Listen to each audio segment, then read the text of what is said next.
কবরস্থানে যান তো, ওদিকে যান আপনারা, একটু যাবেন, একটু গেলে আখিরাতের কথাটা স্মরণ হবে। ওখানে ছোট শিশুরা শুয়ে আছে, কিশোর যুবকরা আছে, আপনার মতো তাগড়া যুবক মুরব্বীরা আছে। এরা এই এলাকায় থাকতো, এরা আকাশ থেকে নেমে আসে না, এই এলাকার সন্তান আজ নাই। একটা সার্টেন পিরিয়ড শেষে আপনিও থাকবেন না।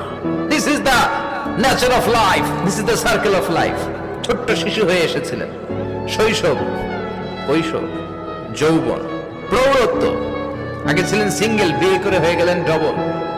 এরপরে আল্লাহ আপনাকে একটা মেয়ে দিল, এরপরে মেয়েকে বিয়ে দিয়ে শ্বশুর হলেন, এরপরে ওই মেয়ের ঘরে সন্তান হতে নানা হলেন। আর কতদিন? অনেক দিন হলো তো, অনেক লম্বা সময় পেয়েছেন আপনি।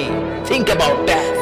এবার যাওয়ার কথা ভাবেন, আখিরাতের সামানের কথা ভাবেন, ফিরে যেতে হবে। কি শক্তিশালী যুবক, বার্ধক্য চলে আসলে লাঠি ছাড়া চলতে পারে না। কুচকুচে কালো দাড়ি সাদা হয়ে যায়, দাড়ির শুভ্রতা, বয়সের ভার, রং ধরা যৌবন জং ধরে শেষ, ঠিক কিনা?